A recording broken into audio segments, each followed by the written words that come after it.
Gather, veterans. It's time to join the fight. The long war begins.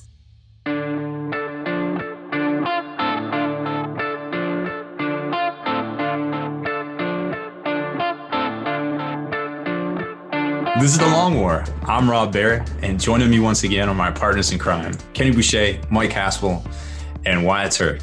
What's up, guys? Yo, dog, great to be here. Greetings and felicitations. What's up, guys? For those of you not watching online, there's actually a tiny dog behind Kenny that just buried itself in a pillow. It was quite the sight.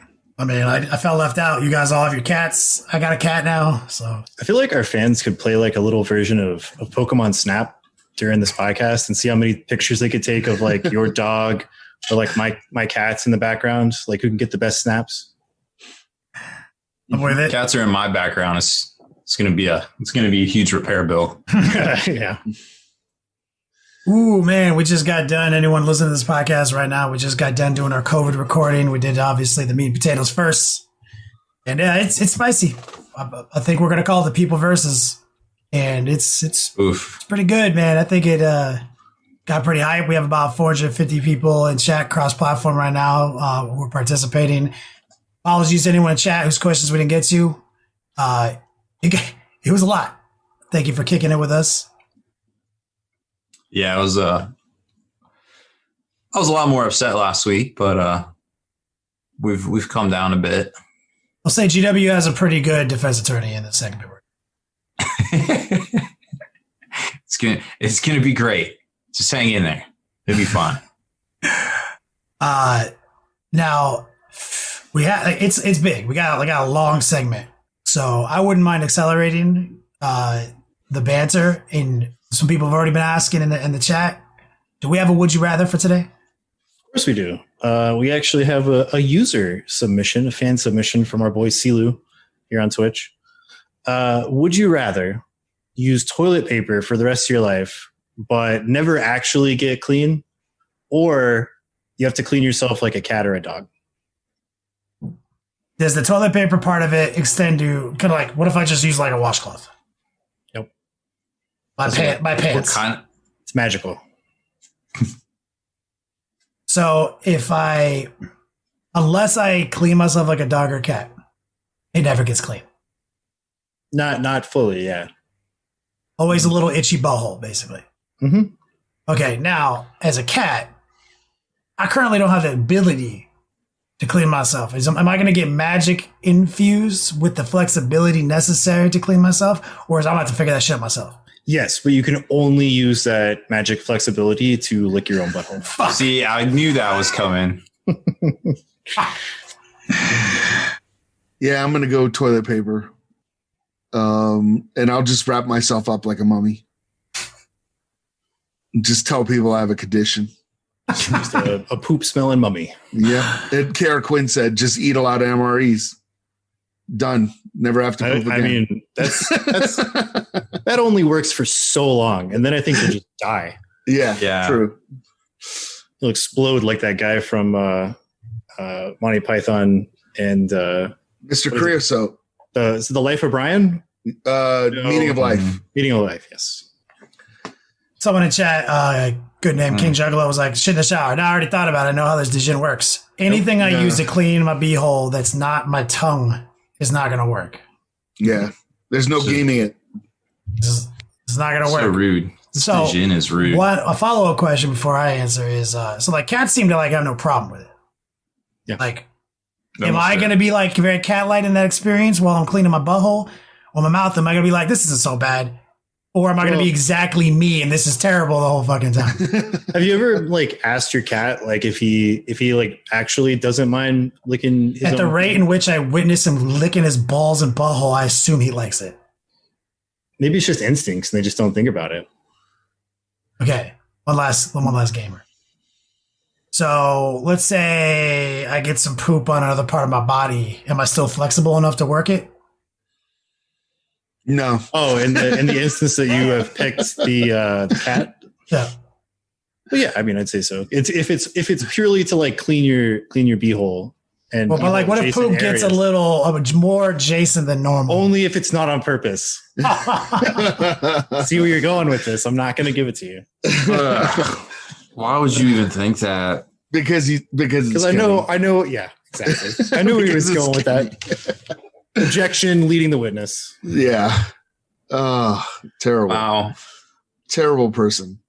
I already exist in kind of a perpetual state of itchy butthole anyway, so I'm just going with never gets clean. Yeah.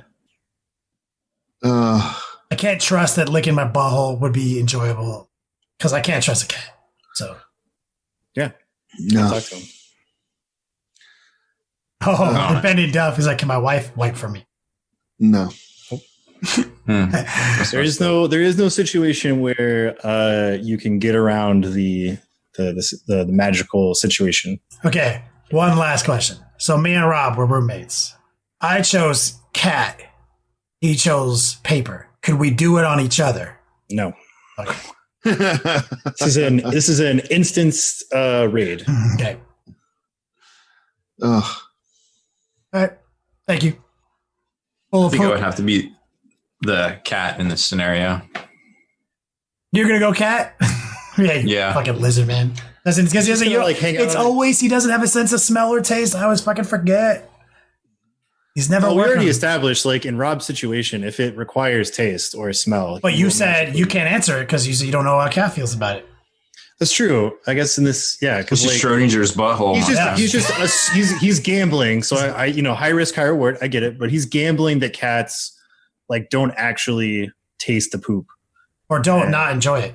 We don't know. Yeah, and Yeah. don't- not- so like this could be a real monkey spot for him. He could choose this and then realize that he done fucked up. Maybe they just have really powerful butt muscles, and they just like there's really not that much left over. I mean, they pinch it off real good. Me, however, I'm not real good at that. It is a disaster. I mean, given how like Practice anxious your squats. and like how anxious they are to like cover their poops after they poop, I imagine that like they probably don't like that taste or smell very much. I know my dog's into it. You should see this guy. Like he it's almost like the FBI is like knocking on the door and that poop is like a bag of cocaine he really needs to get rid of. That's how anxious he is to try to cover it up. This would be a lot easier if he said dog to the chat because I know for a fact that like a cat turd is my dog's favorite treat. Like if I need to give her a pill, I can shove that joint in a hot dog, a cheese, whatever. She's like, nope. If I shove that shit into a cat turd, she's like all day. So never know with cats. So Haspil, I've gone too far, I can tell. I'm sorry. Yeah. Across the streams. Oh my. Like, I've gone too far. I'm sorry. Poop is hilarious to me, and I do enjoy it. So anyone listening at home, if driving to work and you felt the need to pull over and throw up because of me, I do apologize. This time. But also, that would be hilarious. So if you did do that, please tell us. We can have a good giggle about it. I'm still sorry. TikTok it or something. Yeah, TikTok, Yeah, TikTok. please. Yes. I'm still on TikTok, so I'll see it. Rob, you want to do some news for us so we can Sure. I got a little bit. be professionals? Now that Hey, we've the talked about Indomitus poop box is sold professionally. out. The Indomitus box is sold out. I'm sorry. Say? I interrupted you by saying poop really loudly. That was unprofessional of me. Wouldn't be the first time. Where do I begin? All right, so obviously we're going to cover a little bit about the Indomitus, but there's still other stuff that's coming out on the 25th. Still got the chapter approved book. I think we talked about that some already too. It looks like it's going to have all the rules you need for organized play with the match. Some of the match play rules. I think the 3,000 point and the 2,000 point game missions and modifiers in there, along with all the objectives. And I think the terrain rules was in there too, the glossary, the rare rules. There's a bunch of stuff in there, which is cool because we have been saying for a while, hey, instead of just these points, let's get, actual stuff in here, like maybe FAQs and things like that. So that'd be really cool to see if that's the way they're going to go with this. So, check with your local retailer. There's plenty of stuff coming out on the 25th. There's another GW preview on the 25th too. So it's going to be definitely worth checking out. Going into the non-GW side of things for releases, there's actually quite a bit of news over the weekend as well.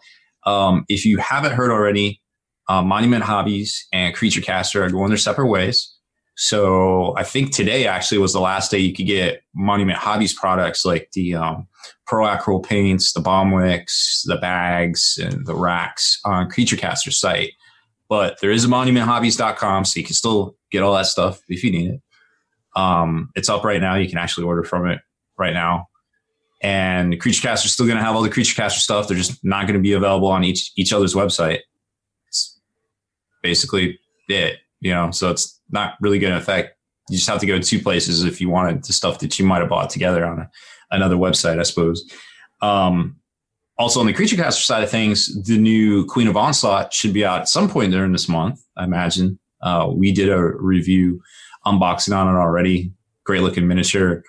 I'm sure it's going to be somewhere around the $100 to $130 range, somewhere kind of in between there, because it's one of their bigger models. So it's pretty dope. It's definitely pretty dope for sure. Definitely worth checking out. We got our video over on YouTube. There's lots of people who have already painted them up and stuff too. Some live, some, just up on YouTube. So just do a quick search, Queen of Onslaught Creature Caster, if you're looking to check that one out. On the 3D printed miniature side of things, there's a new Kickstarter up right now. I think it just went up I want to say it went up on Tuesday. It's called the Cheese Stealer Cult. It's basically Space Skaven, and they got some really cool looking rats. The evil one, you might have heard of him. He's got a Patreon. He does a lot of prolific. Isn't he one of our buds over at the Makers Cult? I don't know. He might guest there sometimes. I don't think he's actually part of them. He does have a separate Patreon and does have, separate accounts on, what's that website where you can buy stuff? Cults and CG Trader. CG Trader. Yeah. You can pick up stuff there. Got a lot of good looking stuff. Definitely worth checking out as well on that side of things. Another cool 3D designer, or 3D miniatures Patreon that you can find out there is actually Bob Naismith, which you may remember. He was the guy that actually sculpted some of the first Space Marines back in the late 80s. He did I think it was Overlords Kickstarter a few years ago too. Some really great looking miniatures that are kind of like human, kind of that jump troop, more on the Starship Trooper side, like what Space Marines might have been inspired from. But I think they're definitely in a class of their own. They're definitely their own separate thing. They're very cool. There's vehicles, there's drop ships, there's all sorts of things over there. So if that tickles your hobby pickle, check that out over on Patreon as well. And then we actually have been contracted to do the marketing and the sales for a product for Antonius's really dope Demon Slayer Knight, model that came out. It's been around for a while. We're doing a big print run of it. It's going to be great. We just put out some emails this morning to everybody. So by the time you hear this, it'll probably be up for sale. Excuse me. And you can pick up a copy for yourself, a printed copy. We're only doing one big print run of it. And once it's out there, we'll probably have some left over for, to sell on the website, but only going to do one big print run, trying to get some good forecasting of how many need to get made, so nobody isn't left out. Can't get what they need, maybe. So check it out. There'll be some posts up on Spiky Bits very soon. More stuff. Gale Force 9 is coming in hot with the new Aliens. I think it's based on the second movie. Board game with miniatures. There's a couple different variants. It looks like there's an alien queen, a Ripley, and different power suit. You have my attention. Colonial Marines. No Predators yet, but definitely Aliens and Colonial Marines for sure. I'm down for that. That's like the old Leading Edge game that was just Colonial Marines and Aliens. It was hard. They have like game. some board tile things. I don't know if you can play it by yourself, but it looked pretty neat, and the price point seemed pretty good. I'm going to go to that immediately after we sign off. Yep. Yeah. No, let me know what you think, because I'm actually kind of curious. And the last McFarlane 40K Primaris Intercessor Space Marine went up for pre-order. This is the paintable version. So it's the Intercessor with the bolt rifle. But, he's got all the dope poses. He's made to be, painted up. He basically looks like a mini Bandai Space Marine that you can paint. No. I don't think he's as articulated. I think he's but that's why my Bandai is still in the box, because I heard about the McFarlane one and I was like, I'm not opening my Bandai. I was like, there might be a slight price difference between the two as well. You could probably tiny, minuscule. Get 5 McFarlane figures for the price of one Bandai retail. And now that you say that, I have to make a kill team. Oh, Wyatt. Oh, he repainted his. Oh, wow. Would you paint it in third company colors? Oh, he's muted. He would never mute himself. Yeah, McFarlane stuff's over on Amazon.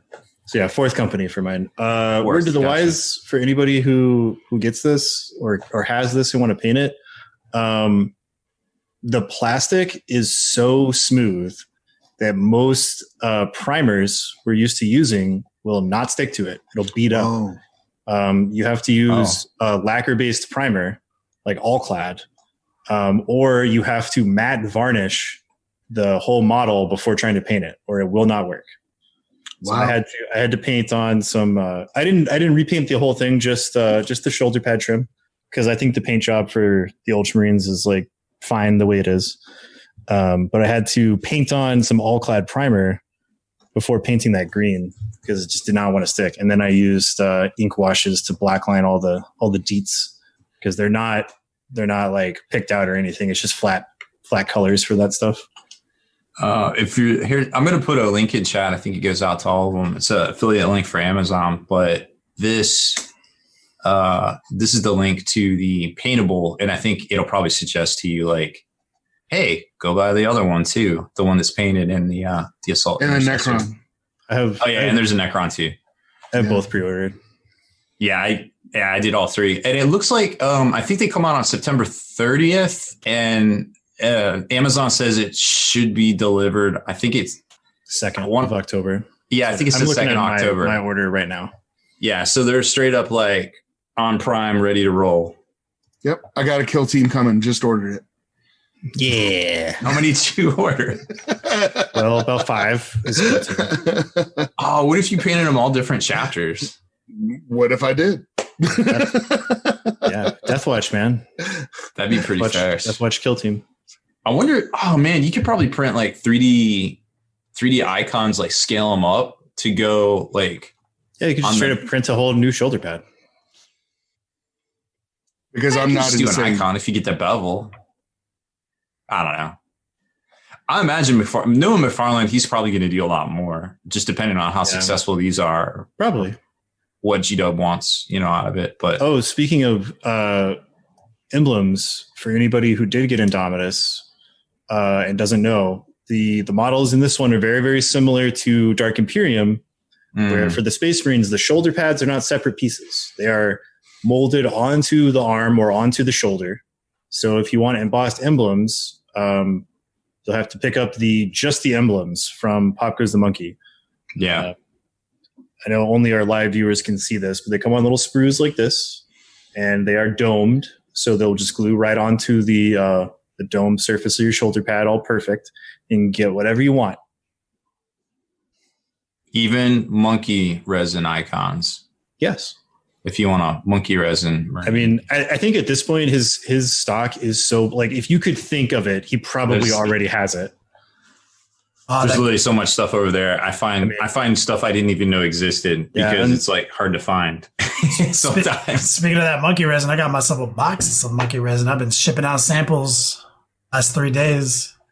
Oh, nice. Working on that awesome jet bike too. There's a new version of the jet bike that's going up too. So one version has a full rider where you can put on a head, shoulder pads, and a backpack of your choosing. And then the new one straight up just doesn't have a torso. It's just so if you have like a special torso or chest piece you want to put on there, or you want him holding like a pistol or a chainsword off to one side, you can do that too. Oh yeah. Hey Rob, earlier a question was asked or a statement was made by Lemmy, who also threw $5 in the chat. So thank you, brother. And also nice. I didn't see that. What brought it to my attention that I actually didn't have stream labels turned on for like the last 6 months. Stream labels? Yeah, or Streamlabs. Oh, gosh. He said, Rob, did you hear that the next Blood Bowl team to enter the official rule set is based on how GW had the Skaven sprue designed? I did not. No. I think all of them have kind of been that way. Well, they've been going back. Like I think the ones that came out 2 weeks ago were very similar to the human team. So, I don't know. I mean, I bought the dwarves when those initially released, and those were like the blitzers and the slayers. There's 2 of each of those, and I think you can only have 2 of each of those in a general roster. And you can only have two runners, and there's only 2 runners, and then everything else is blockers. I don't think any of the boxes give you like extras or like more of a specific allocation than you can have in a roster. Like if you can't have 4 blitzers, they're not going to put 4 blitzers in the box. Like it's minimum team stuff. Right. Yeah, I don't know. That's interesting.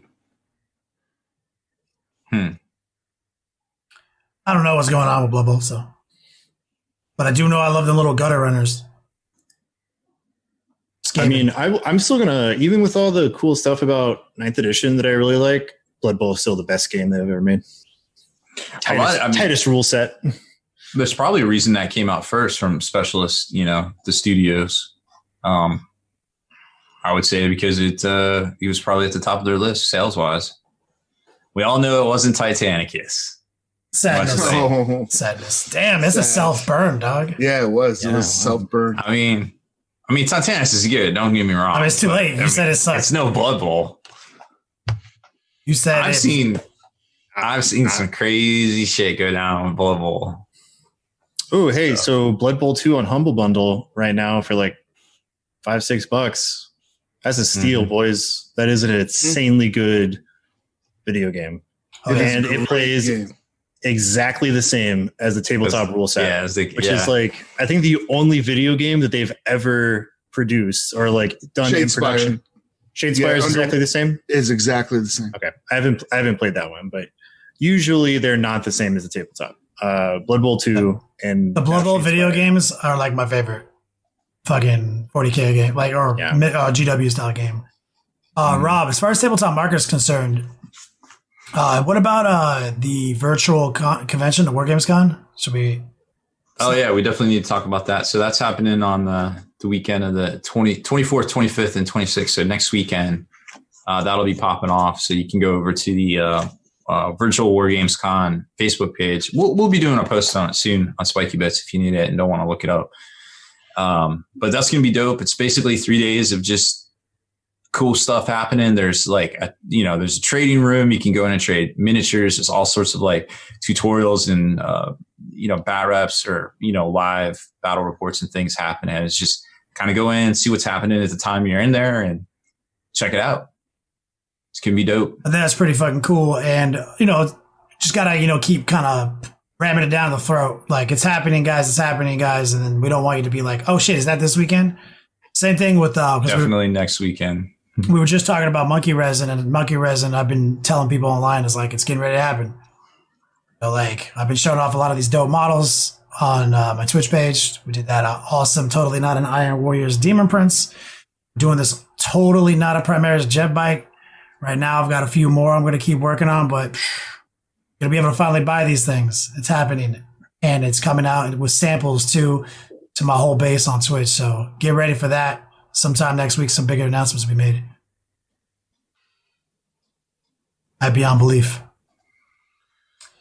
Yeah, it's definitely going to be good to get a lot of that bigger stuff in a much more affordable way than getting it off the Shapeways. And some stuff isn't even offered over there. So yeah. But if that's it, Rob, let's see what Haspil's got for us, Lord of the Rings wise.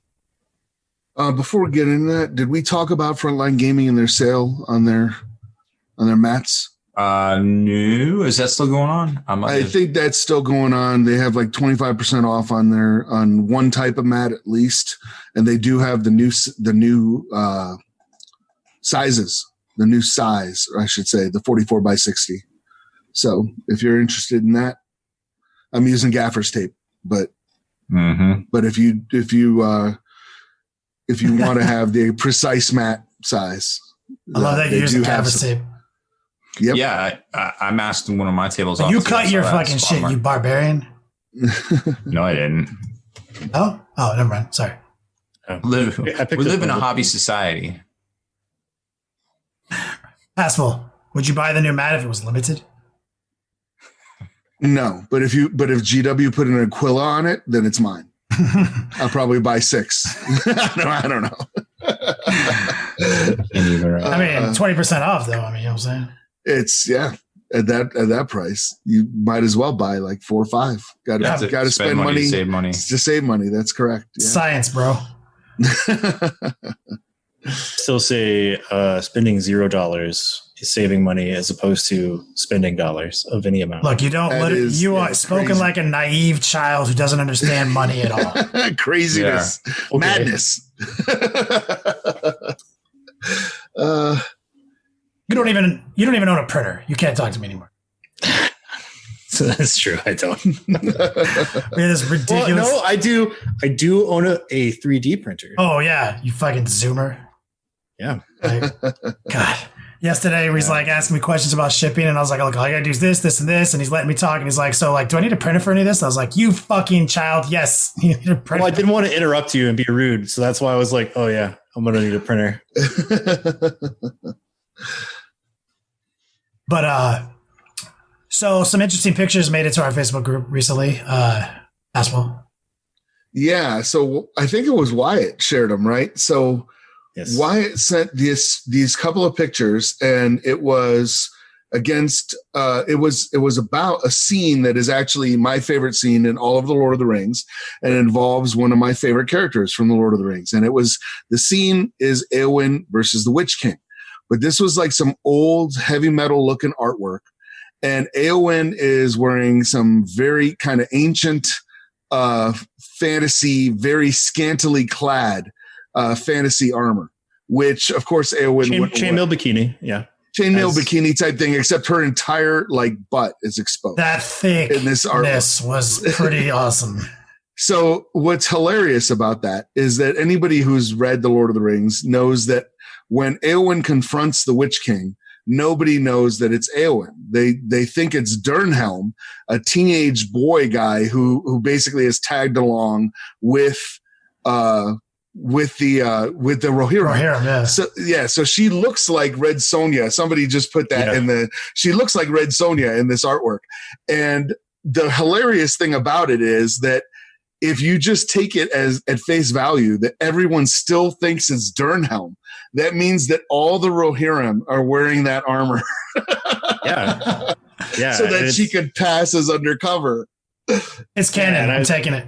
I love the caption where it's like, there's a thundering sound in the distance as the Rohirrim ride into war, but rather than hoofbeats, it's the collective sound of all of their cheeks clapping.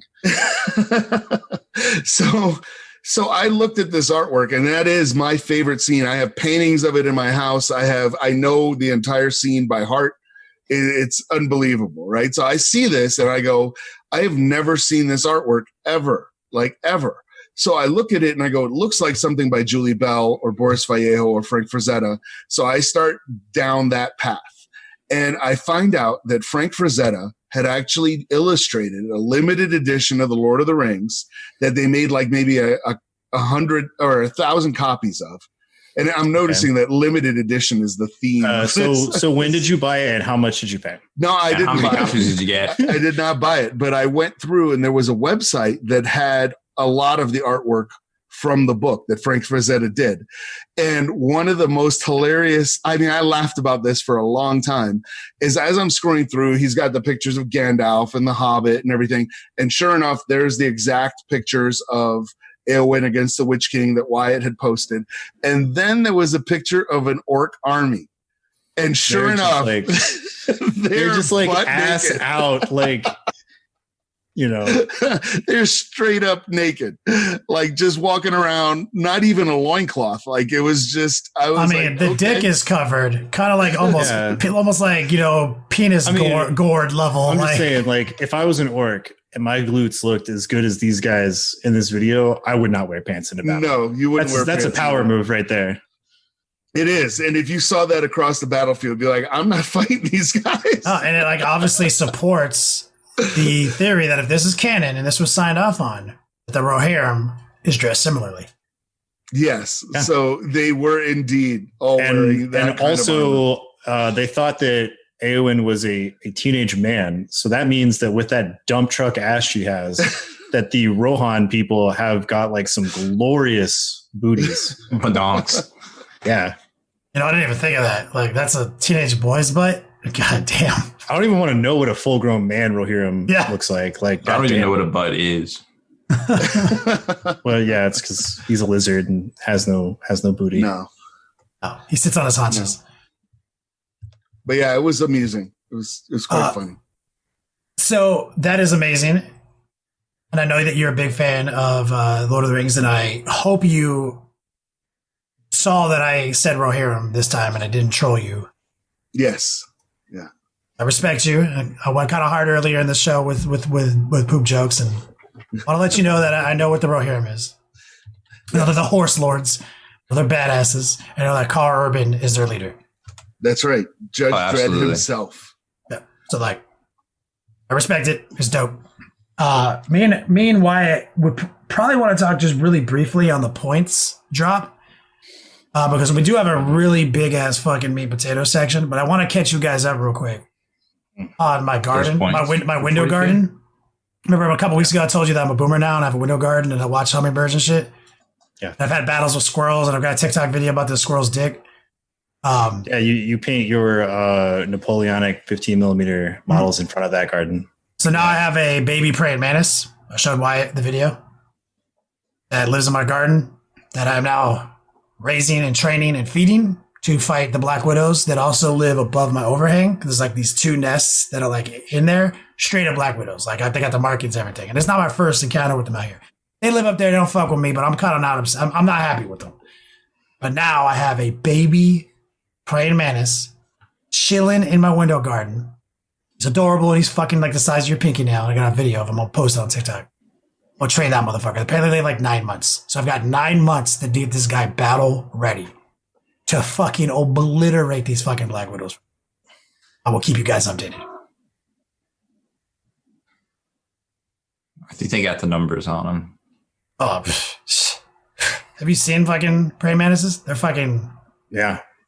They will, I mean, like... They'll eat a bird, dog. Yeah. Like head first, like brain first, they'll eat that bird. Yeah. Like they are brutal. I'm ready to go. But points. So points drop. We got some leaks. There's a doc that some hero made that everyone's been circulating. And we got to see a lot of the fucking points. There's some winners, some losers. Can we talk really briefly to what some of the biggest winners and losers are, Wyatt? Yes. I'm going to grab that link because like an idiot, I closed it.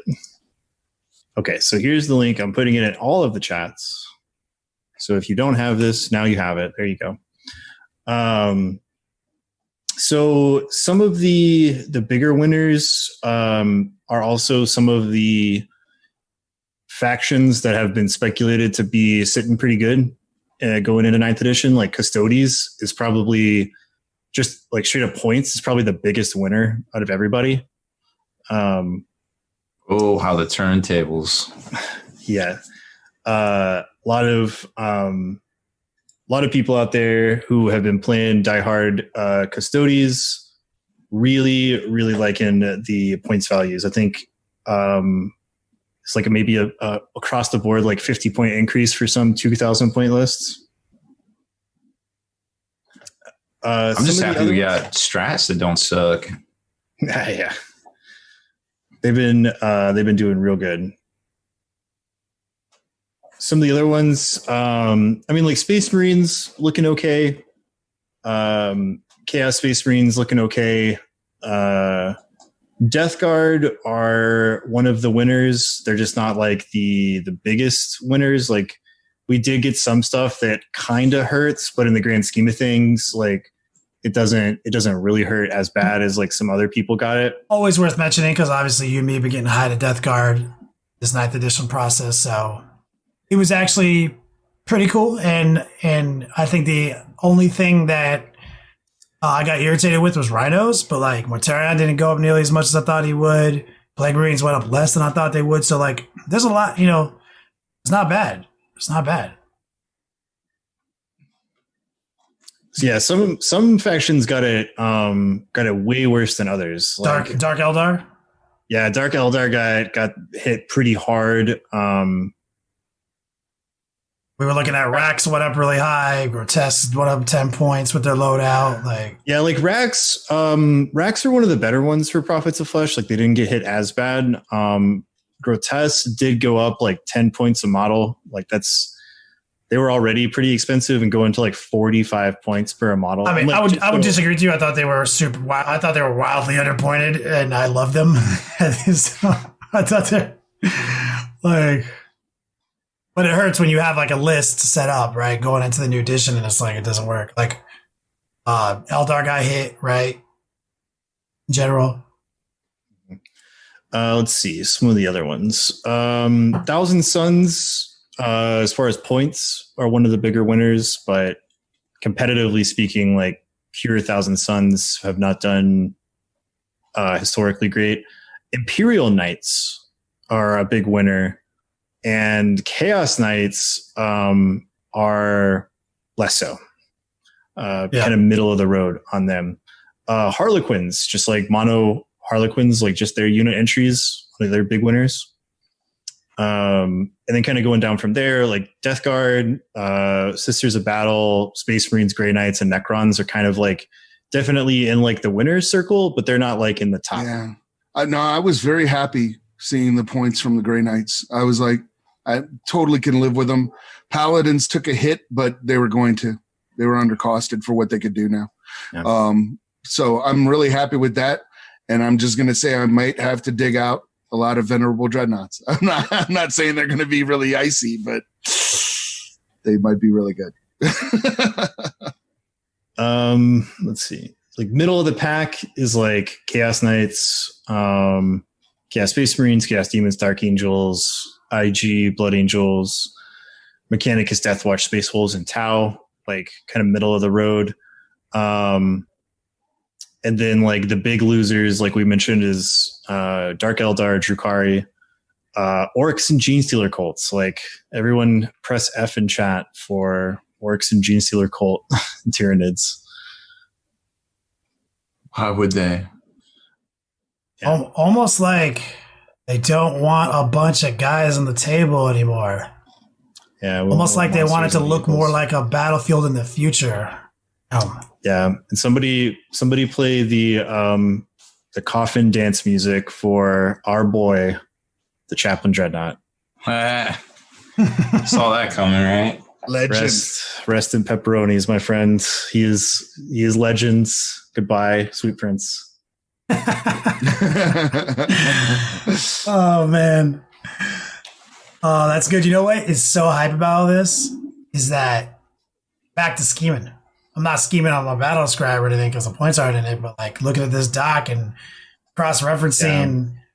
Yeah. I actually really appreciate when we get points and then we are in that weird phase between like having to write everything down and battle scribe, because I don't know about you guys, but for me personally, like I can look at something all day. I can read it like 50 times in a row, but the only thing that really locks it into my memory is when I read something and then write it down to copy. Kind of like doing your homework. A little bit, yeah. Yeah. No, I agree with you. It helps me memorize things. Like I agree with you. It's enjoyable and it reminds me of the old days.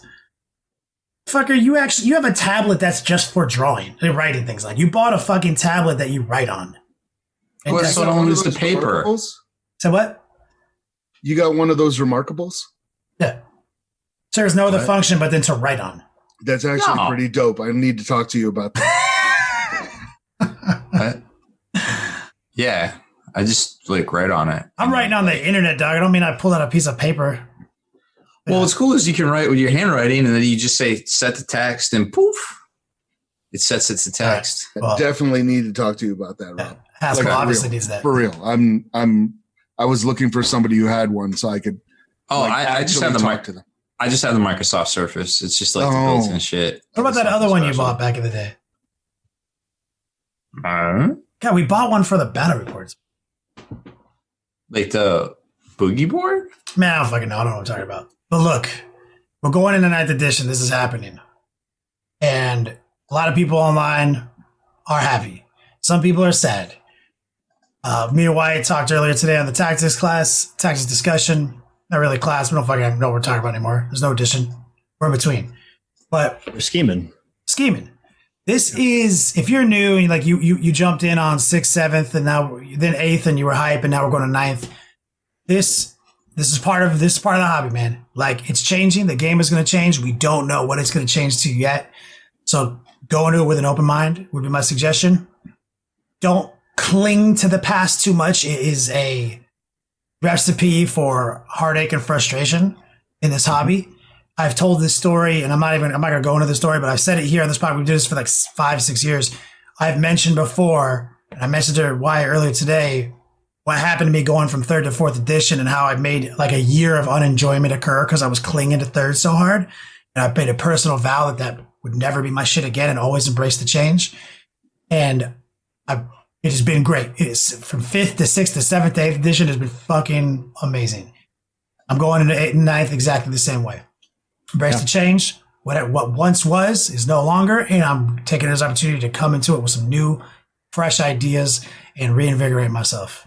Like what is old is new again, because like a lot of our ideas look really similar to like a 4th edition type army. So that's been a little funny. Last time we talked about the format, and I was pretty harsh on it because I don't like it.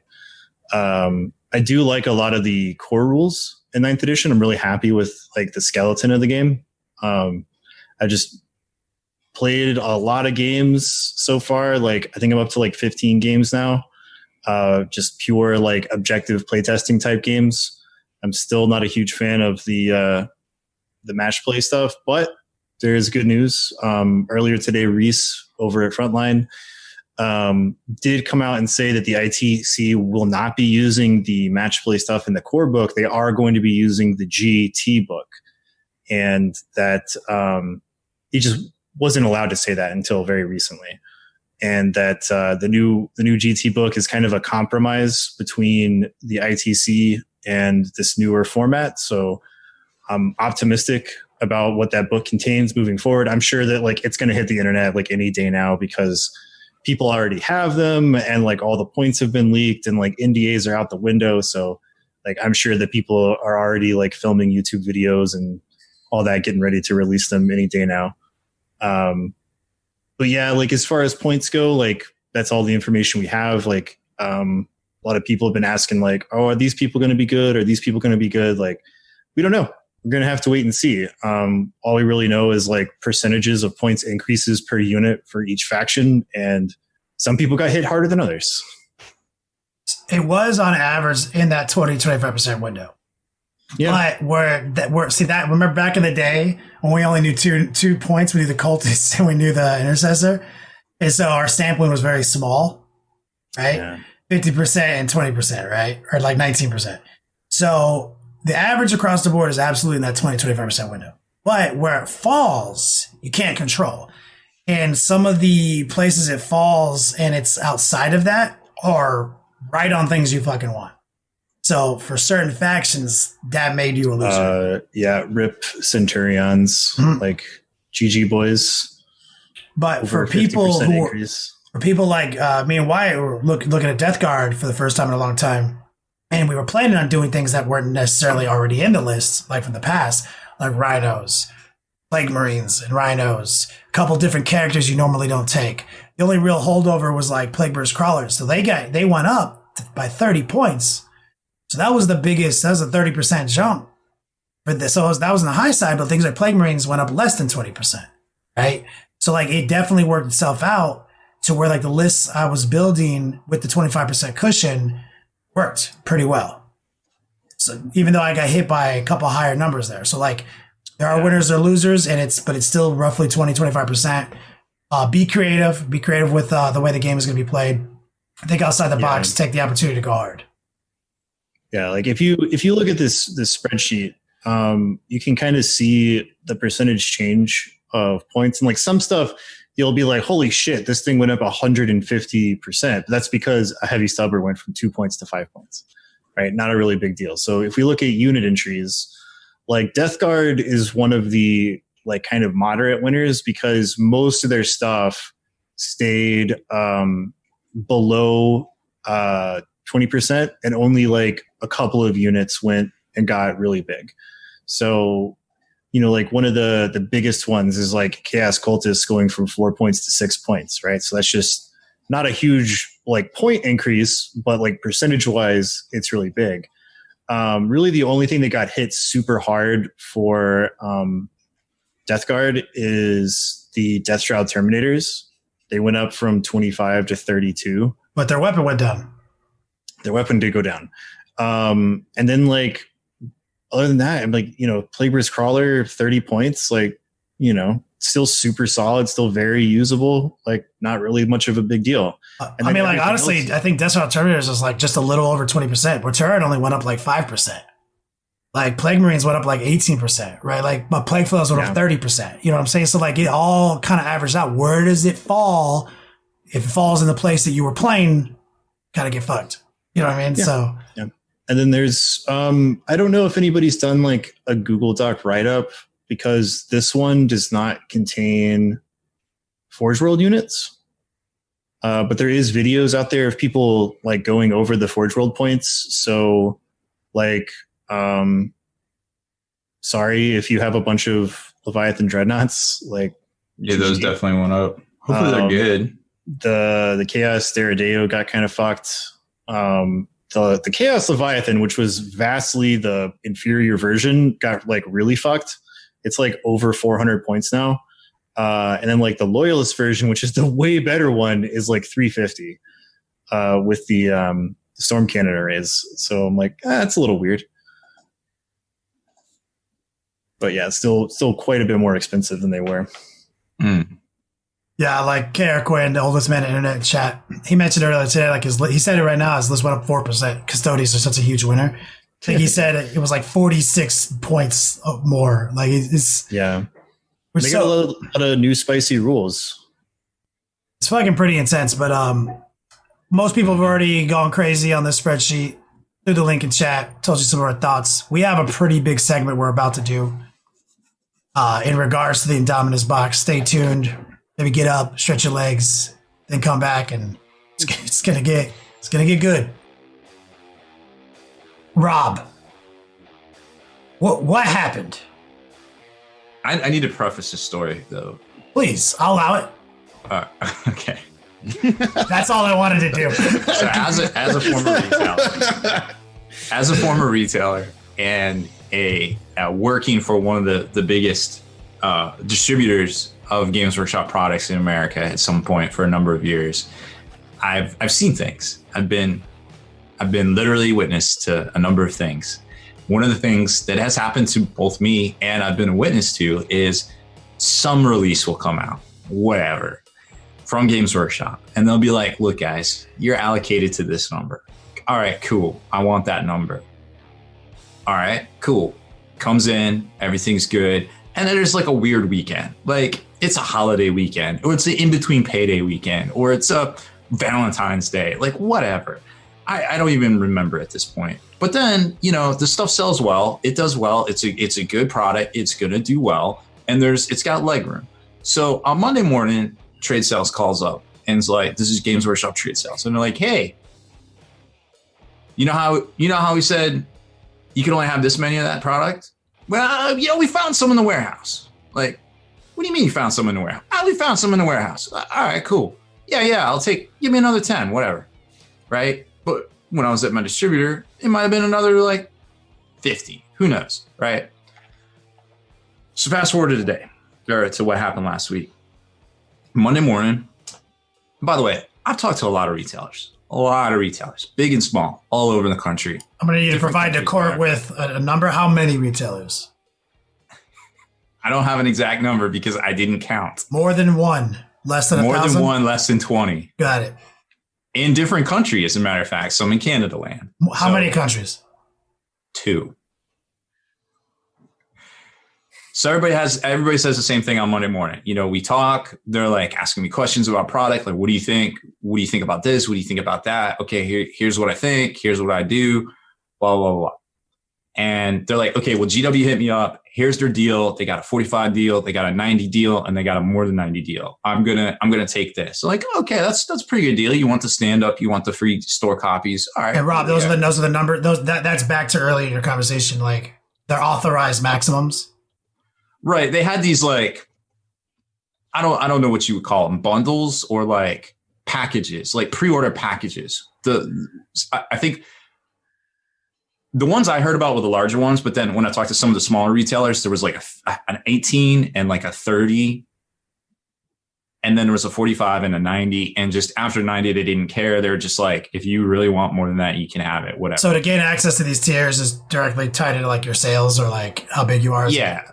Yeah. Like, you know, if you're a smaller store, they probably didn't tell you about it because some of the smaller stores didn't tell me about those numbers. And some of the larger stores didn't know about the smaller store numbers. Right. So that's why I talk to so many people I talk to, because I like to get as much information as possible. So anyways, but the one thing that stayed the same was they all had like 6 to 8 hours, depending on when they're contacted by their sales rep, to lock in their numbers, and their numbers couldn't be changed. They couldn't go back. Once they gave them a number, they could not go back. They had to get that amount of product, right? So I was just like, well, you know, this is going to be a big release. You got 2 weeks to push it. You know, you might as well just go high on it, you know, like, it's going to be a big release. So like, you know, and different people, I told different things too. So a lot of folks went with 45, some went with 90. I know one person that went almost 600. I know some 400s and I know some 200s. So a lot of folks ordered a lot of copies, right? Some of them even called back and ordered more because they were allowed to put pre-orders up and people just started like locking in pre-orders. Now, some of them took money, some of them didn't, whatever. Now on Thursday, this is when it got weird. So on Thursday, we found out the app wasn't happening the way we thought it was. That was the morning. And then super late in the afternoon, like 2-ish, 3-ish o'clock, all the stores started getting word after lunch. So maybe they had a big lunch meeting at trade sales. I don't know. They basically called all their stores and were like, look, every store is only getting 45. Every store, 45 max. Sorry. Sometimes not even sorry. So if you put in an order already for like the 18, that's it. Because they're not letting you change? Or they only letting you? So they were told maximum 45. And then what ended up happening is if you had more like pre-sales than 45, you got 45. If after that initial, when they came back and they slashed allocations, if you had not like maxed out, they were like, well, based on, you know, whatever, we're only giving you this. And so they didn't let them go up to 45, but okay, that was my question. So for some stores, like if you only had like 15, then you were given like the minimum allocation, which sometimes was like 10, sometimes it was like 6, and in some stores it was as low as 3. Okay. Thank you for that clarification. I felt that was important. So obviously a lot of stores sold a lot of copies, promised a lot of copies over those 3 days. And immediately, you know, everybody was like, what the shit? They told me I had to get my number. Like now they're taking their numbers back. And I'm just like, this is interesting because the amount of Indomitus in the Games Workshop warehouse in North America did not change from Monday to Thursday. Same amount of boxes. I guarantee you. Same amount of boxes. Maybe one fell off. Maybe one got crushed by a pallet. I don't know. Whatever. Pretty much the same amount of boxes. So why would trade sales call stores to tell them their allocations have been slashed? What changed from Monday to Thursday? And the conversations I had with a lot of retailers, they seem to think probably what Wyatt is going to say. That they use the pre-sale information from their independent accounts to gauge interest, and then decided to be like, oh, well, if we just put all of that stock back into our direct sales, we're going to make way more profit rather than the like at cost profit they sell. So manufacturing cost retail. a profit versus wholesale profit. Yeah. So yes, the cost of, I want to say the cost is about $110. I did the math on it. I don't recall it right off the top of my head. Stores pay 45% of the price. Or excuse me, 55% is flip-flop. They have to pay more than half to buy product from Games Workshop. Mm-hmm. So in theory, minus cost of what that box cost GW landed at the warehouse in Memphis, which I don't know, but I do know one of the costs that I can tell you. Whatever that cost is, they made all the way up to $200 from that cost. Now, consider this. A certain Games Workshop manager, previous Games Workshop manager of North America, bragged to me at some point in the past 20 years, 15 years, that the, what was it? Battle for McCrag. Battle for McCrag. You remember that big awesome box that like 2005 had what? Had a lot of dreadnoughts that I had painted with Grey Knight emblems on them with 2 riflemen. Yep. I still have a lot of that stuff. Unpainted, I might add. So let's talk cost for a second. So that box. Wait, what did he brag about? He bragged that box landed from China, completely made. That whole box supposedly completely made in China. And actually, I'm going to go back. I got one right up there. I'm actually going to look and see if it says made in China. He bragged that box landed at their warehouse from China, cost Games Workshop $6 per unit. At the time, it was selling for $75. So do the math on that margin. Now, extrapolate that margin math to a $200 box set. I mean, sure, it probably didn't cost them $6. It shows you the type of what they're trying to get. They're trying to get their manufacturer cost to that range. But also they're not making them in China anymore. To my knowledge, all their factories are in the UK. Miniatures. I think a lot of their packaging is. The packaging and the books are printed in China. But this book right here is made in China. No, that's the book. That's what I just said. The miniatures are not. The miniatures are not. Some miniatures are not. The majority of miniatures are not. Correct. But the books are being printed in China because you can't even compete. Right. But the printers over there are so cheap. I agree. So they make sure their packaging and accoutrement are basically free. It also says like, so here's the instruction manual made in the UK. But the book that came in the box is made in China. So but all their books are, all the codices are. Right. Yeah. And like this is a made in the UK sprue. This is not the sprue that they make for like terrain and endless spells and shit like that is made in China. Right. So what's your point, Rob? So the guy bragged, that's their cost. We now know they don't do it exactly that way anymore. Where are you going with that? Well, what I'm saying is, if you take that math and you look at what happened last week with Indomitus, right? You're like, okay, well, I don't understand. Why would GW do that? Well, if Games Workshop took the allocation and put it down to 45 for whatever stores actually got 45. Say there's 600 stores in North America, which is probably close to the truth.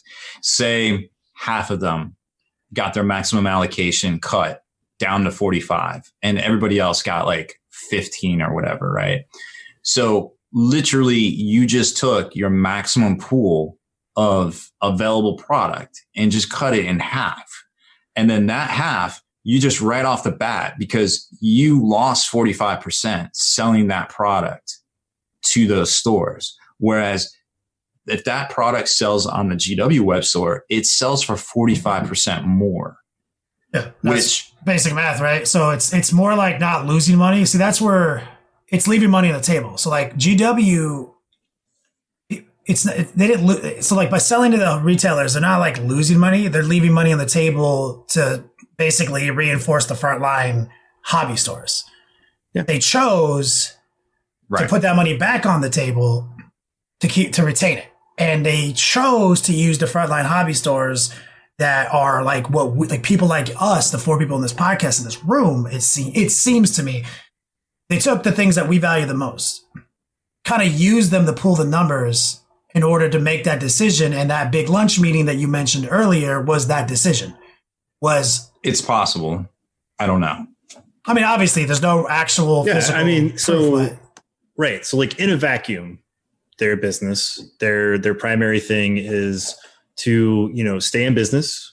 You gotta like cover your costs. You gotta make profits so you can pay off your shareholders, and you have to make enough profits where you can pay off your shareholders and also reinvest back into the company for new projects and growth and things like that, right? And in that sense, in a vacuum, what they did makes sense because they're like, well, we're leaving tons of money on the table if we do this, and we need to, objection. If they did it, this exactly. This did happen. There's no like allegedly. That's what they did. We don't. Oh, okay. They did cut allocation. Yeah. Sure. We don't have any other proof that they did anything else. Besides just like, hey, where'd those other boxes go? Everything's sold out on the site. Everything's sold out everywhere. All we can do is speculate, right? We can speculate based on what we've seen them do in the past. Speculatively, right? Let me finish my point. So like in a vacuum, this makes really good business sense from like, if you're running the company, it makes a lot of sense. But then 100%. You factor in the real world where this actively fucks so many independent retailers in like the worst possible business climate that it's ever been because of the pandemic, where it is now entirely possible, if not like already happened, that a lot of these stores were relying on the increase of sales for Indomitus to keep them afloat. And now they're in very dire straits or have already closed because of this. And what makes really good business sense for them to just directly make more money also, I think, ends up shooting them in the foot when you factor in that like they don't have a Games Workshop retail store in every city in every country. So for a lot of people in the Warhammer community, the only way they can get stuff is their local store, or they have to order it direct online. And then going beyond getting the models in hand, for a lot of other people, the only reason there is a community of 40K is because of that local store, because that's the place to go to play games, to make friends, to meet people and hang out. And if that store goes, that community dies with it. Like, yeah, sure, you're going to have some people that are good friends that'll like go to each other's houses and play games. But like, where do you have organized events? Like how are new people going to find people to play with if there is no communal space to have this community of 40K? So if that store closes, that means that 40K dies in that town. And that means that a lot of people are just going to probably stop playing and buying Warhammer. I think you made a couple of good points for sure, dude. Like, as far as business goes, there's far worse shit that gets done by. Let's talk about one of our favorite subjects for 1 second. Divert. Contrast paints last summer. We were very upset about that, but we were more like making fun of GW upset because the summer sucks for this industry specifically. Like financially, 100%. Everyone's in dire straits because of COVID. Game stores are always this time of year struggling, cutting hours, changing. I mean, this is just, you hear me talk about it on Twitch all the time. Thank you guys for supporting the fuck out of me in July. Like it's a hard month. And that's one of the things that irritated us about GW's contrast move last summer, right? We made fun of them for that. We didn't like get on a moral high horse too much over that one. It's like, you fucking guys. This time though, this move they're making right now, if they'd made it last year, it would have been no different. We just would have made fun of them. Like, you fucking guys, you did it again. You always do us like this. You know what I'm saying? But this year, 2020, this summer, it's kind of a fucking scumbag move, in my opinion. That's kind of like, allegedly. So like, regardless of how it played out, by cutting allocation for whatever reason, but then offering that same amount of allocation on your web store instead of allowing the local game stores who are already. But did they do that? That is, I mean, that's what the prosecution is saying. I'm saying I don't think they did that. You don't think that game stores got their allocations cut? No. They cut the allocations. I don't see how those allocations showed up on the web. On the web store. You're right. That did not happen. Guess what? Those boxes might go to their gaming stores on the 25th. They might, but we don't know. Though what I'm saying is that the allocations that got cut, those numbers did not show up on the web store. The web store sold out as fast as everything else. And so I'm gonna jump in here, right? My client is an upstanding pillar of the community. Well, where'd they go? Where did those boxes go? I'm going to posit that those boxes never existed. Those boxes never existed. That's what I'm going to say, because GW, for two different reasons, grossly underestimated the demand. Now, they have made statements saying that they created more box sets of Indomitus than they did of any previous box set available for Warhammer 40K ever. Yep. Like, let's take that to face value, that they did that, right? I know that now, Mike is playing a character, but I'm so fucking mad at him right now for saying this shit. No, keep going. I'm ready. I got numbers, bro. Let's do it. Okay. That's what we're doing this.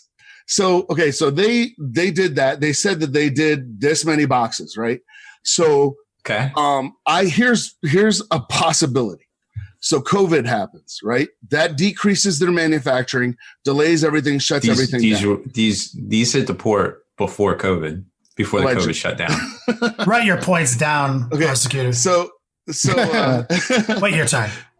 So that happens. Something else happens with COVID that I think we're discounting. And that is everyone involved in this hobby has a large amount of disposable income, or you wouldn't be in this hobby, right? And a lot of us got lucky with COVID. A lot of us still have our jobs. We didn't get laid off. We can get everything. I know my hobby dollars been piling up. And I went to my local game store and bought like gift certificates and bought a massive Necromunda Underhive set that I would not have bought under other circumstances, except that I was trying to help out my local game store. So now, before, when they said, hey, this is a limited box set, how much is it? $200? You'd have a lot of people going, you know what? This is not a starter. I don't play Necrons. I might split it, but $200 is kind of steep. I'm not going to buy it. But now you've been cooped up in your house for 3 months. You got hobby dollars piling up. $200 is nothing. Drop that stuff. I want those new models. I want the hotness, right? And on top of that, you know that you're getting advanced models that you may not get for another year, that they're going to trickle out, and you may not get them. You can get them now in Indomitus, right? So the other aspect of that is if you're somebody who's producing a physical product, the worst thing for you to do is have excess product, because that's taking up warehouse space, that's taking up shelf space, that's costing you money. So the best scenario is to sell out of everything. How do you do that? Limited product. They've had very, very good success putting out limited edition stuff, and it sells like hotcakes. And they know when they put that name limited on there, it's gone. This is not a normal starter box set. This is a limited box set. So what I think is initially they had never made anything. They hadn't made plans for every 40K player to get this, because it's not a starter box. It's a limited edition box. So by definition, it is limited, right? They could have made 5 and you can complain and that's it. It's limited edition. But I think they grossly underestimated what was going on. And when they started looking at their numbers, now granted, I think they knew about this long before Thursday, right? I think they were looking at a disaster, and they just went, oh no, there's way, way more demand for this than we possibly could have done. And that's when they started reallocating stuff. And that, to me, that explains the people that ordered, say, 15 and only got 3. Because otherwise, if they hadn't, they'd be like, hey, everybody's only getting 45. And if you ordered 15, you should get 15, right? If it's less than 45. Also, that those numbers did not show back up on the web, that the website sold out in 15 minutes? Some record time. It was something crazy. Well, I mean, so 18 just, as far as just I can going into the tell. chat, somebody's like, so your argument is they're incompetent and not evil. And Yeah. I'd say, like, Mike is really smart because incompetence is actually a real defense. Yes, never Of course. ascribe to evil what can be explained by incompetence. And there is many instances of Games Workshop simply being incompetent. That's They're actually having, like, incredibly really bad insightful. ideas. That's actually incredibly insightful. Like, I'm not gonna lie. I will build upon this from my personal experience, since I am still technically employed by GW, even though I told the regional manager of Texas to suck my dick. The way that they make pre-orders in a Games Workshop store is not through their cash register or some kind of internal network. You literally have to walk over to a kiosk, make an order on their web store, and then that order is then printed out and scanned as a barcode. And so there were many instances of people who went to a GW retail store after hearing that local independent sailors had been sold out of their, independent sales allocations and could not get their pre-order because the website was so overloaded. So yeah, they're kind of incompetent a lot of the time. Rob, I want Rob to make counterpoints as soon as he can. Oh, okay. Would you have before he All right. forgets his points? So to carry our Quinn's point, you are correct. It was not March. The first we noticed something for this box set hitting the ports was April 21st, when 77,000 pounds of what was that, Project Scarlet, which was their code name for Indomitus, hit the port. So it was 77 physical LBs showed up. Yep. 77K. Or what's that in plastic cost? Like 68 cents? I think that was the books. I don't think they imported the plastic. But this is from it's because China. there's a lot of dum-dums out there that think that it only costs the company like the physical material cost of plastic to manufacture goods. Oh, no. So Rob, so make some points to. So the numbers GW allegedly was telling retailers, and I heard the same numbers from multiple retailers in different parts of the country, was that they sold more. And I think I mentioned this last week, that they sold more Indominus by Wednesday than Dark Imperium for 3 years. And I think the Dark Imperium number was 24,000 units, and the Indominus was up to 27. 27. Oh, shit. 27,000 by Wednesday. So by Wednesday, they knew that they had 27,000 copies pre-ordered through trade accounts. Trade only so far. Right. So the number I had heard from the retail side of like overall, like this is what we sold overall, from sources familiar with Games Workshop, was that they sold 35,000 copies this weekend total between pre-orders of trade, retail online, and what they have reserved for their own stores, which is the largest printing they've done as far as I know. If Dark Imperium was any. So let's assume, just taking those numbers, this is not part of the court case. I'm just stunned by these numbers, because I'm like, let's just assume that like everybody who got an Indomitus box bought two, which is not real, right? But it'll count.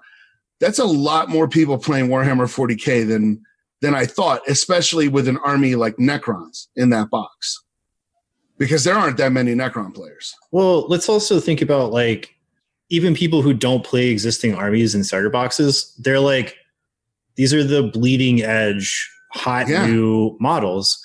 And the one thing that basically everybody can agree upon is that like hot new models are dope. And there was probably a lot of people that were like, new edition, new army, because these new models are fucking dope. Like, I've never looked at Necrons before because most of their range is super old and bootsy, but these new models are really, really dope. I can see myself getting into Necrons over it. Same thing with Space Marines. They're like, oh, well, I miss the old style Space Marines that had like, their warrior, Templar, Knight get up all over their shit. Well, that's the Blade Guard veterans. So they're like, this is my jam now. I love these new Primaris models for the first time ever. Tons of people are probably going to buy them. And I think like if the argument is whether or not like people should get upset whether or not this is a limited thing, like maybe to control backlash over not being able to get these boxes in a time of overhype from Games Workshop itself, they should just limit everything that they classify as limited to one per person. Yeah. And the other solution. Oh, I'm sorry, Rob. Go ahead. Well, yeah, scalpers are always a thing. And LT sent me a bunch of reading material about like how the music tickets are kind of doing their thing with like raffles and different things, like so people can get affordable tickets. I do think limited to one is a good idea. Because that will cut down on, the scalpers and things. But I mean, stores still got to get like 45, 50, and then let me put it to you guys this way. Like if, in my opinion, there is no money in breaking down Games Workshop product to resell if you are a retail store. One, it's against your contract with Games Workshop to even do that. And second, how are you going to sell it? You're going to have to sell it on eBay. And at some point, there's a paper trail, right? So like at some point, somebody's going to figure it out, whether it's one of your customers or Games Workshop. And if you're effing over your customers, you're going to figure it out. Can you provide to the court, like, why you're such an expert on that phenomenon? Why, like... I invented it. I did. You invented box breaking and bits selling? I might have had a hand in it back in the day. But wait. Why is this? Hold on. So you're telling me the reason your company is called Spiky Bits is because you used to sell lots of spiky bits? So no, my previous company was Battle Wagon Bits, which I sold to the War Store, which I did just that. I bought stuff, we broke it down into the bits and we sold them separately, which we had Games Workshop's blessing to do such. But then at some point with the new regime that came in, around the turn of the decade, 2010, either I was ordering too much or they just didn't like how it was being done, but they put it into their trade sales agreement in March of 2013 that you could no longer do that. Maybe because there's just so many people doing it. I don't know. But at some point, when you have so many people doing one thing, it's just a race to the bottom when you're not providing any value. That's just sales 101. So, I'm not mad. Like, I don't do it. But why do you, like, why would this be? Because, like, what does GW ever have any history of taking action against somebody for box breaking? Like, it doesn't seem that risky to me. Like, so why wouldn't you just box break them and throw them on eBay, even though you'd be... So when you're a business... Has anything ever happened to anybody that, like, counter that?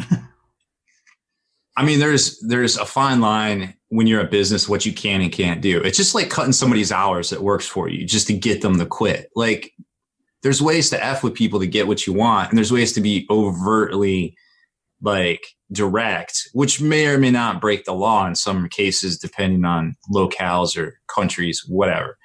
But at the end of the day, things are going to get done the way GW wants them to get done when it comes to retail, if they control all the cards. So, like, limiting it to one person would solve a lot of problems, in my opinion, like for stuff like this. But so, the way things went down over the weekend, some people couldn't get it. Some people could. We saw the scalpers just immediately, like, $500 a box. Some as much as $1,500.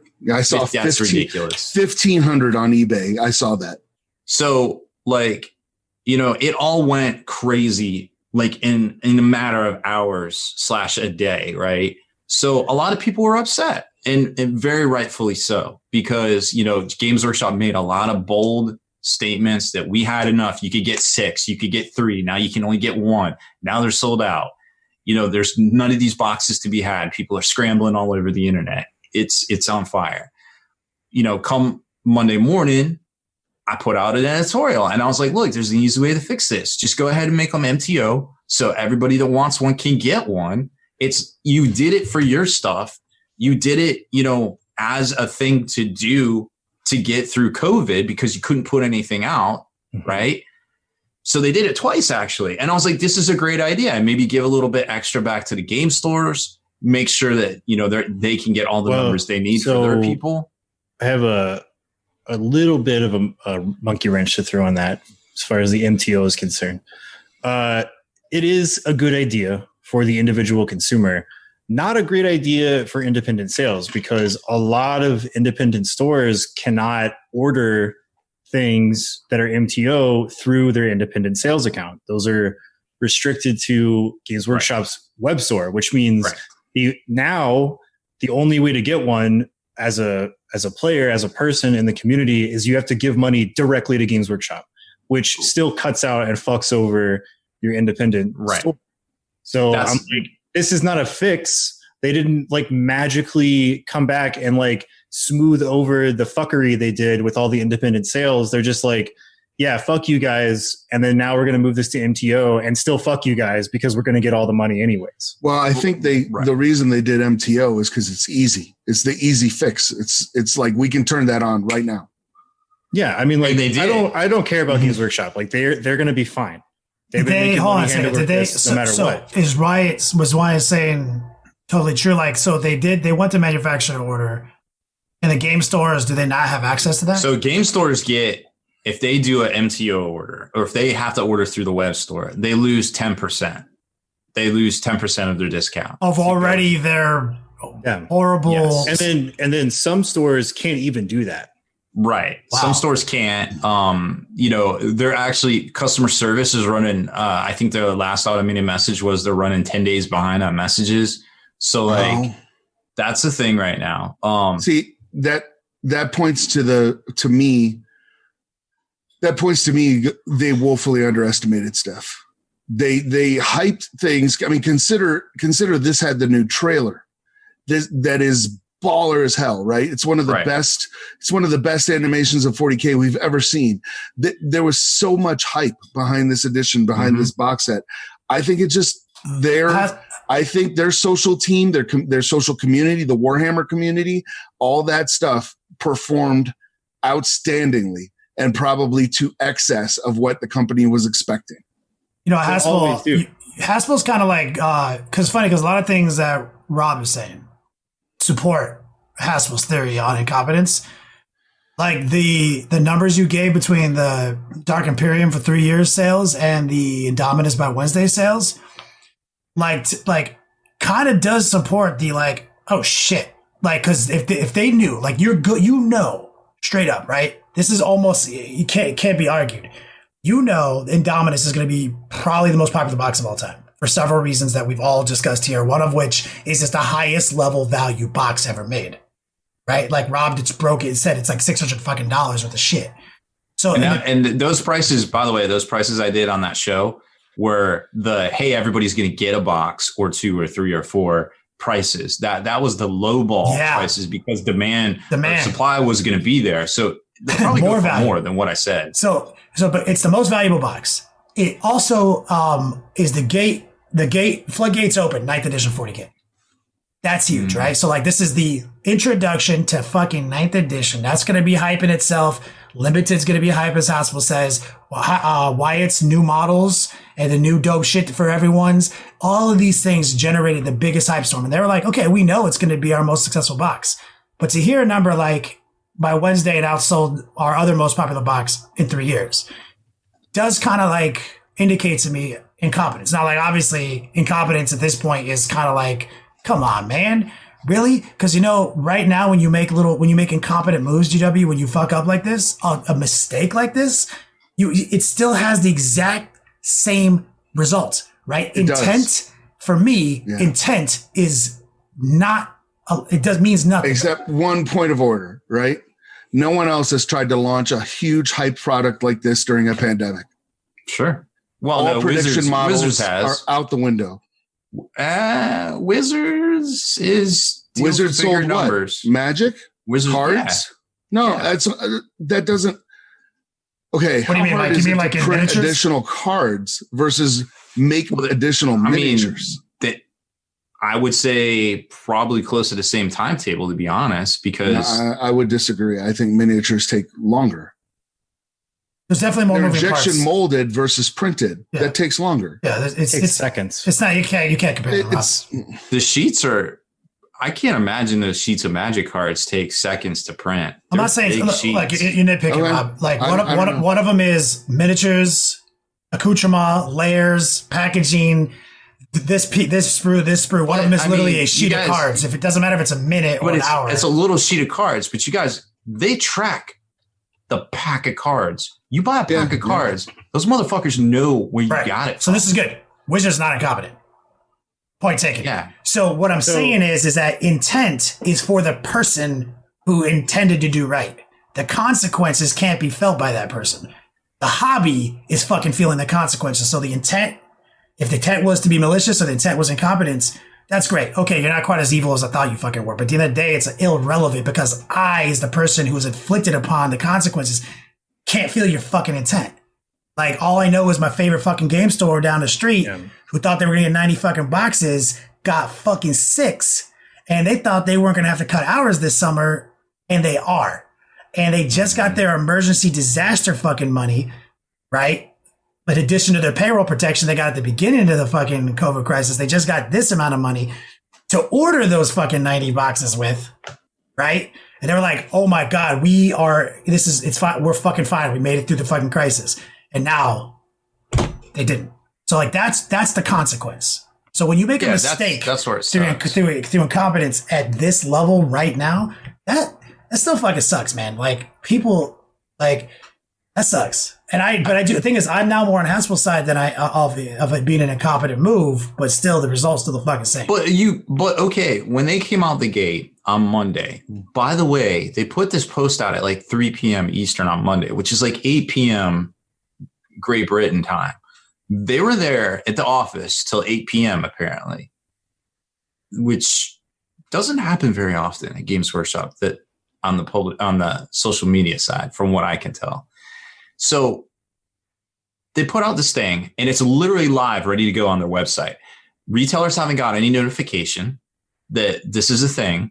So you gotta remember, this is going live up on their site. Emails go out to every person on the GW mailing list. Retailers still don't know what's happening, right? That there's a made to order offering and things are happening right here. Literal front line doesn't know what's happening when this goes out, right?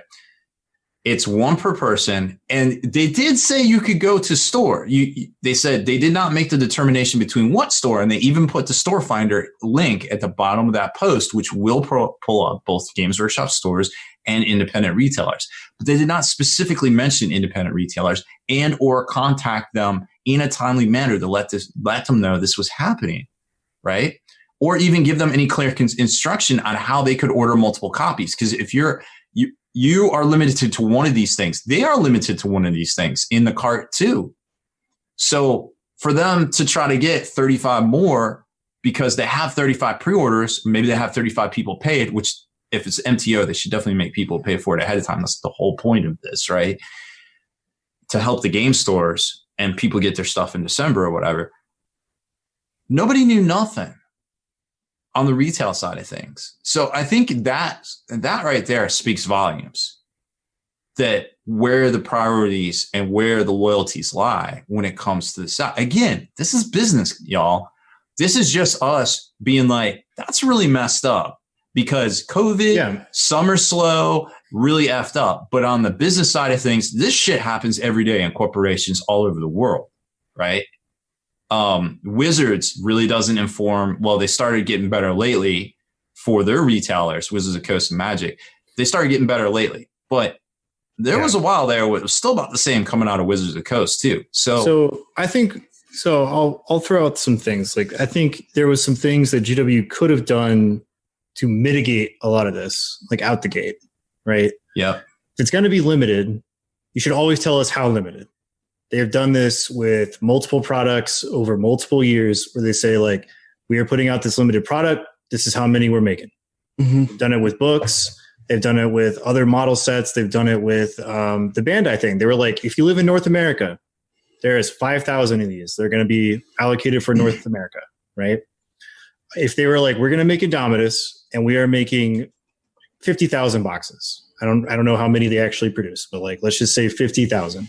And everybody knew that along with all of this, like, you know, super jerk off hype that everybody was getting high to, there was only going to be 50,000 boxes, and to temper your expectation of getting them accordingly could have alleviated some of the bad news bears that happened.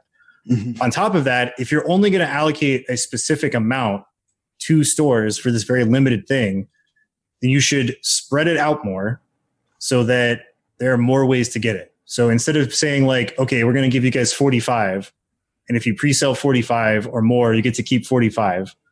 And if you didn't pre-sell 45 or more, we're going to give you the minimum. Just tell everybody straight up, you guys are going to get 10 boxes. I don't care how many you pre-sale, you're going to get 10 boxes. And then after the initial release of pre-orders, we're going to make it MTO. And then like you can get MTO boxes this way and make it to where like every independent store that sells GW products can get the MTO stuff. That also would have alleviated a ton. And like the scalpers wouldn't have ever attempted it, right?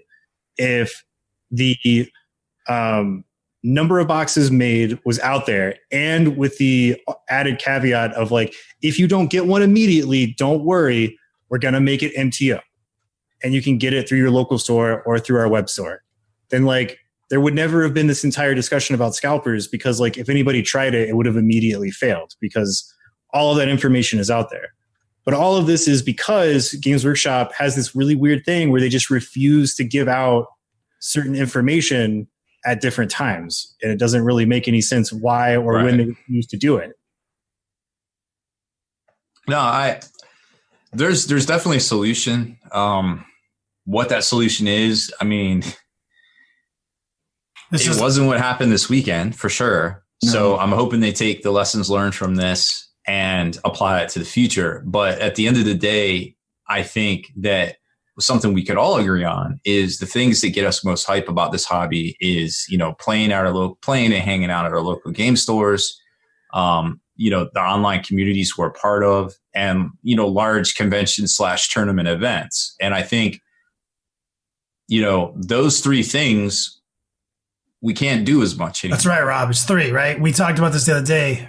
You and I had a phone call, right? It's like, so what is it? Like online communities, frontline, holding, like game stores, holding the line for the communities, big organized play, right? GW over the last X amount of years has opened over 100 GW stores in the United States. Mm-hmm. So they've started working that, right?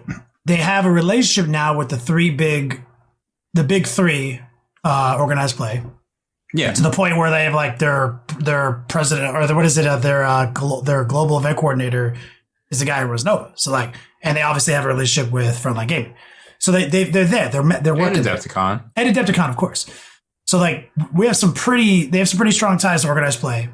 They've always supported local game stores, but they've also been flooding the market with GW stores. And as far as online community goes, that just happens. They don't need to do anything. That's just like hashtag Warhammer40K is going to happen, whether it's a negative or a positive connotation 1,000 fucking times a second, right? Oh yeah, it's got its momentum. So they've got that on lock, right? It's already happening. Mm-hmm. I'm back to your side now, because it's like, wait, this is 101. This is something that happens all the time. They have been incompetent many times in the past, but they've also done some fucking fucked up shit in the past. Me and Rob, which I don't go to detail on, we have a lot of fucking stories we could tell you in a fucking hotel room at a fucking trade show one day about some of the shit that's fucking actually happened to us. I know way too much.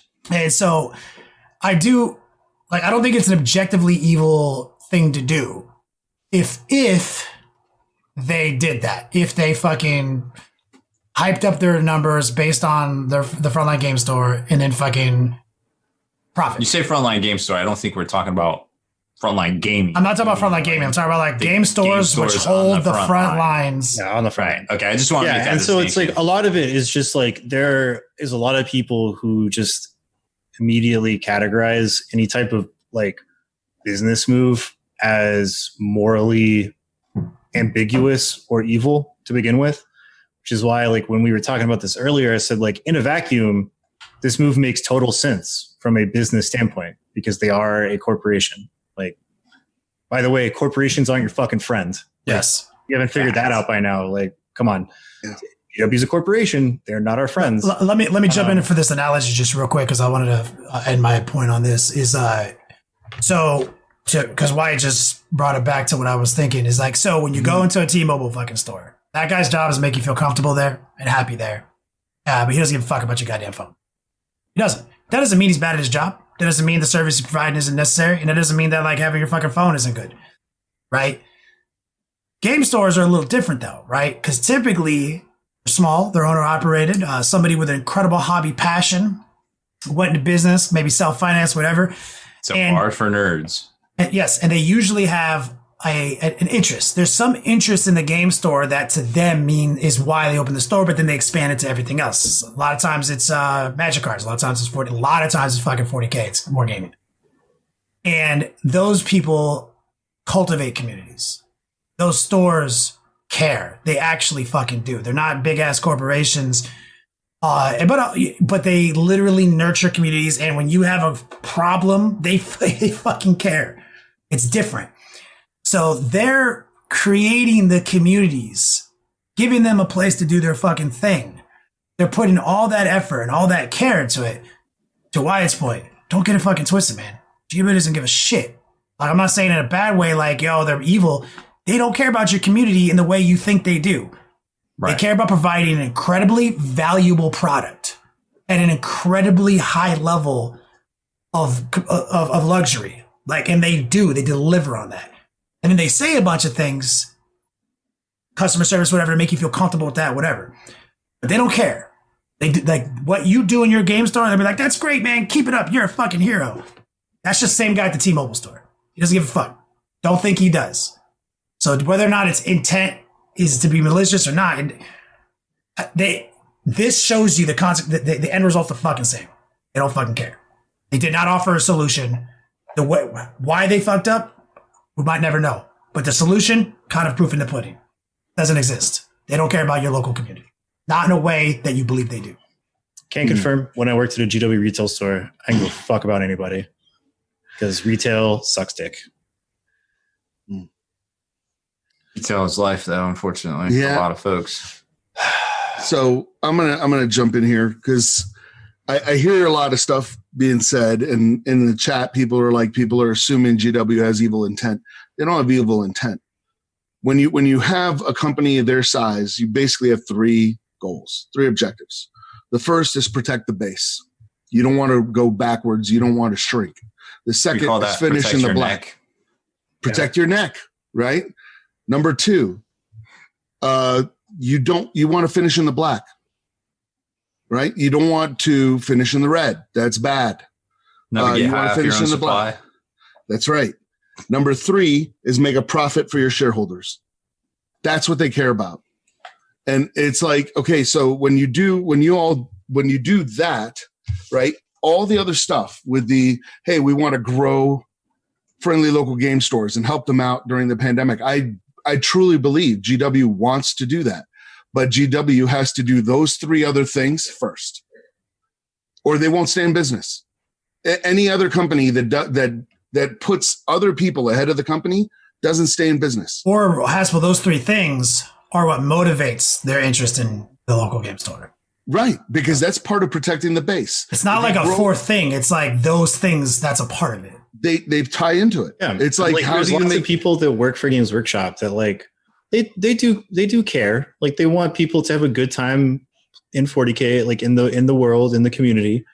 But at the same time, like they're not going to like conscientiously object to a business decision that's good for the company if other companies, right, like local game stores, are going to get in their way. Like that's just not part of it. It's not part of their business. Right. Well, my whole thing is if you try to be magnanimous as a company, right? If you try to go, hey, we're going to take one for the team, we're going to sacrifice ourselves, you don't stay in business. That's just the fact, especially right now, because everything is just in flux. Everything's off the board. Are we coming out of quarantine? Are we going back in? I know where I live, we're probably going back in a lockdown because people are being stupid. You know, so it's like you can't. They 100% knew. Like GW, like, they're definitely a lot smarter than people generally give them credit for. Like, it's not like a bunch of orangutans in a room slamming on typewriters, right? Like, No, but they're smart. They know what they're doing. They knew that once this happened, there would be negative backlash. And then they have a PR department that is, those people are there. Their job is to like manage. Yeah, put the spin on it, right? Yeah, and exactly. and I think what they tried to do with the made to order is a very quick Band-Aid fix because it's something they could turn on immediately. And they turned it on within hours of realizing that, holy crap, like we totally underestimated the demand for this. And people are going to people are losing their minds. They could see what was going on. And to their credit, I think they turned on a solution that was the fastest solution they could turn on. Now, what I think they should have done is probably done a second printing. But now when you do a second printing and send it out to the stores, you now have to estimate how much real demand is out there for this, or how many people just wanted 10 boxes, right? They don't know. So it requires research. It requires time. And they very clearly didn't have time. They needed to put their finger in the dam immediately. And that's what they did with the made to order stuff. Because like I said, I saw stuff on eBay for $1,500, which is insane. Pre-orders on eBay for $1,500. Now I do think, Wyatt brought up Bandai, right? And I think that might be a solution for GW in the future, a lesson learned thing, right? Is Bandai, remember you had to like order it first, and then Bandai produced only the number that was ordered, if I understand correctly. Yeah, they straight up told us, they were like, we are only making X number of these. And they showed a map of the world of all of their business sectors. And they were like, if you live in North America, like we do, North America, there's going to be 5,000. And that's it. Oh, wait, was it allocated that way? Yeah. Because I mean, like from what I remember of the initial pitch, there was like a map of the world. And they were like, if you live in these areas, like if you live in North America, like North America is getting this many, right? Because there was like this whole article they put up on Warhammer Community that was like an FAQ of like, if you're wondering about these things, like read this. And so it's like, because they're only making so many, like if you live in these areas, like this is when the site is going to go live, like this is how everything is going to work, to try to make that as like, painless as possible, knowing there was going to be like a ton of people who wanted one of these, and then but not everybody was going to get one. Yeah, like Haspil, you're basically pitching like transparency and accountability. Like, well, I misunderstood what Bandai did. I misunderstood because I thought what Bandai did was say, hey, we're going to make X number, but we want to make sure that everyone who wants one gets one. I think that's what they did. So they took like 300 days or some shit. And it took like a year. It was like you're not going to get this for a year. Yeah. But if we sell 6,000, we're going to make 6,000. Well, maybe I'm saying it in the wrong way. So like, I guess the way to think about it is there is a maximum number of orders is probably more like in line with. Right. So what I'm talking about is something different. What I'm talking about that GW could maybe use, and I don't know how feasible this is. I'm not into the manufacturing sector. I don't know. Well, go ahead. Sorry, Wyatt. But what I'm saying is something like, hey, we know we're going to have Indomitus boxes. We're going to tell you guys what's coming, right, in the Indomitus thing. But it's not coming out for a while. It's not coming out for 6 months, right? So if you want one, you can order it now.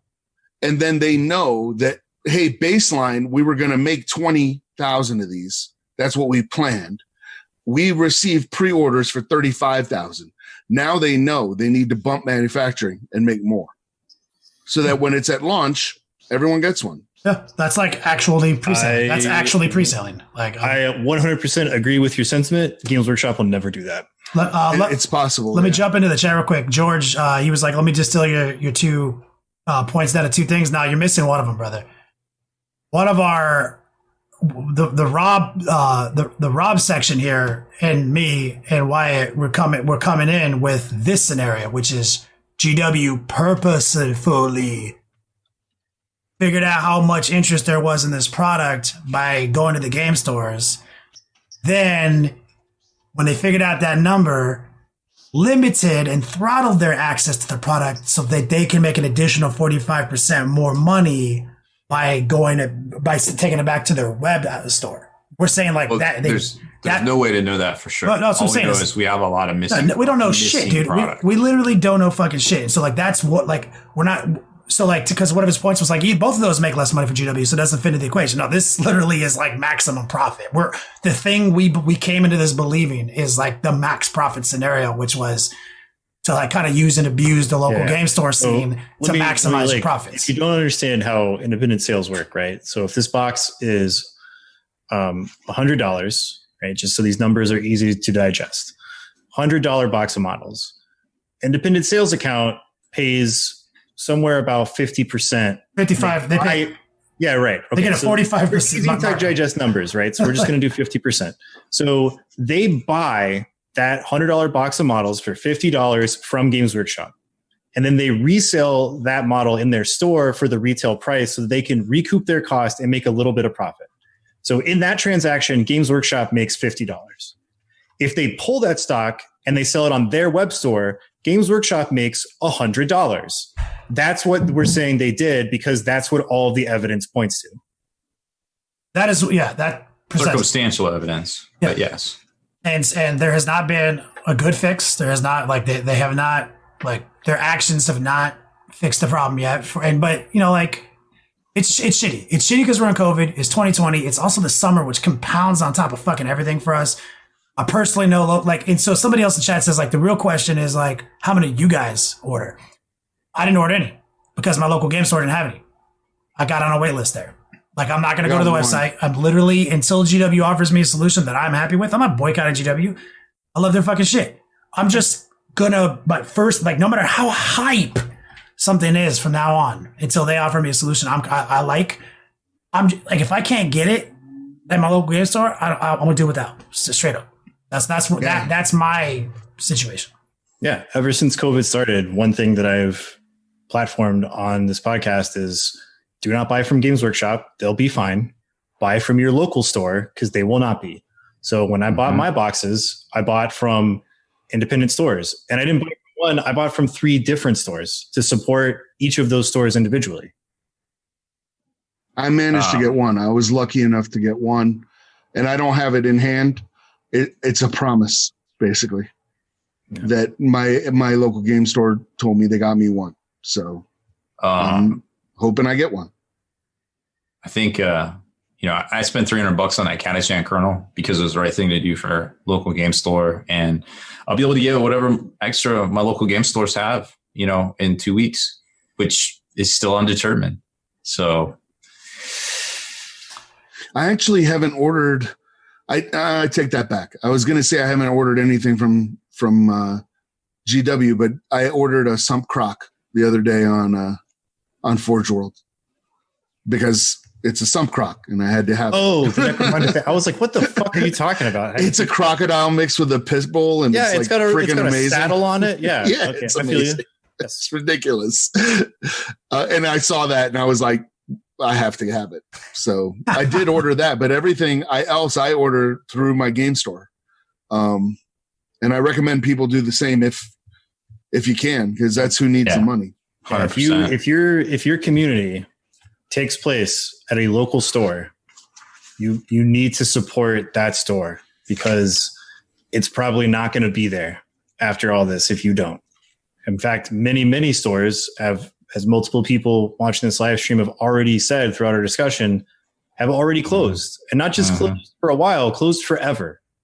And so like if the nearest Games Workshop store to you is like in the next town over, like an hour away, and there's like 1 or 2 stores in your town where all of your community takes place, if you aren't like rabidly supporting those stores in this time, like you're fucking up. Those stores might close. Like, the GW stores only close because of mismanagement, or their lease is up and they don't get. Or they have a bad habit of picking super bad locations to put stores. Like wherever a cheap, like they try to pick like a really cheap rent agreement for wherever their stores go up, and that might mean that like nobody knows where. There's a reason why it's like location.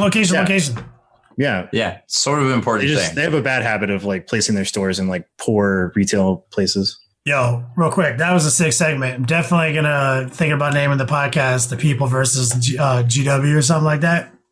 Oh my goodness! I'm definitely gonna keep this whole little section in there because this shit was tight. But we should definitely pivot to do the front of the show. If you guys, unless not unless, in addition to a closing remark from like maybe Mike on the court case. Yeah, I don't know. I think I said what I think it all got said, and so I was just following up. Yeah, one of the things I would say is, and this is just from my own experience, like I've done some signings, right, where I brought a box of books, a whole case of books, and that was like 40 books, right? And I sold out of those books, and I still had hours to go on my signing. That's a lot of people will think that's a good thing. They'll be like, "Oh man, that's awesome! You sold out of this show. You know, you sold out all your books." No, it's a bad thing. Because I could have sold more. So that's one thing I would say is that why would you want to sell less than what you've got, right? So that's one of the things I would bring up is that GW definitely, I don't know, in my mind, I'm like this, seeing that they went, hey, we sold out this, everybody else is sold out. We had to reallocate supply, whatever. However that falls out, I think they're going to be kicking themselves going, we could have sold more. I think what they should have done is actually come out with the MTO stuff like a week ago. Yeah. Because like, regardless of how hyped this would have been without COVID, like they have been force feeding us nothing but this for like 2 straight fucking months. And so, of course, it was going to sell out as fast as it did. Of course, the demand was going to be way more. Well, they're going to do this than they initially anticipated, because like they did nothing but drive the hype train for 2 months, and all we had to look forward to was this. Yeah. So if they had come out like a week ago and they'd be like, "Hey, here's some good news," because like, you know, this is a limited thing, and we probably didn't make enough given this COVID thing. We're going to make this MTO preemptively, so that anybody who wants one can eventually get one, even if you miss out. Like that would have assuaged a ton of anger out the gate. But yeah, no, they didn't. I mean, like, yeah, people like, no, they're not evil. Are they incompetent? Like, not entirely, but they make a lot of bad decisions from time to time. Yeah, I think they're going to be kicking themselves going, man, we could have sold more of this. That's remember, there's more on the way. There is more on the way. They're going to repackage these minis into like a couple more offerings. They're all going to be very similar, and we're going to see a lot more things. Yeah, Dark Imperium, and they should know no fear. Mm-hmm. Like, Haspil, take us out. Mere data makes a man. A and C and T and G, the alphabet of you, all from 4 symbols. I am only 2, 1 and 0.